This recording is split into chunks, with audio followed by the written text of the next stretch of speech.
ప్రతి ఒక్క విషయంలో ప్రతి ఒక్క డిపార్ట్మెంట్ లో ఇదే సమస్య ఉంది. ఇప్పుడు చాంద్రాయి చెప్తారు ధర్మవరం గేట్ నుంచి ఇట్లా ట్రాఫిక్ కావాలంటే చిన్న చిన్న షెడ్లు ఎవరైనా రోడ్ పక్కన వేసుకుంటే వాళ్ళని పీకిస్తారు మన టౌన్ ప్లానింగ్ వాళ్ళు పోయి. ఇప్పుడు పెద్ద పెద్ద కాంప్లెక్స్లు ఏనుగు బొమ్మలు బ్యారిగేట్లు ఇవన్నీ పెట్టినారు. మన మున్సిపాలిటీ సైడ్ ఎంతవరకు ఉంది, వాళ్ళ సైడ్ ఎంతవరకు ఉంది, ఒక్కరన్నా కొంచెం చూసినారా? అక్కడ ఎంత ట్రాఫిక్ ఇబ్బంది అవుతుందో చూసినారా? ఏదైనా షాపింగ్ ఏదైనా పండుగ వస్తే యూతల అవతల మొత్తం వెహికల్స్ ఉంటాయి, దాని ముందర బ్యారిగేట్స్ ఉంటాయి, ప్రజలు ఎట్లా పోతారు సార్? కొంచెం మంది ఆలోచించినారా? చిన్న ఎవరైనా షెడ్ వేసుకోవడమో బంక్ వేసుకోవడమో అంటే ఫస్ట్ పోయినారు మన వాళ్ళు టౌన్ ప్లానింగ్ వాళ్ళు.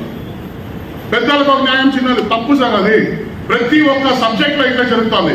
శానిటేషన్ కాంట్రాక్టర్ ఎవరో పిలిపియండి సార్, పిలిపించి అది ఏం జరుగుతుంది, 20 మెంబర్స్ అలిగేషన్ చాలా ఎక్కువ ఉంది. ఇది దట్టు ఖచ్చితంగా ఎవ్రీడే మానిటరింగ్ కి ఎవరినో ఒకరిని అధికారులను నియమించవలసిందని కోరుతున్నాం.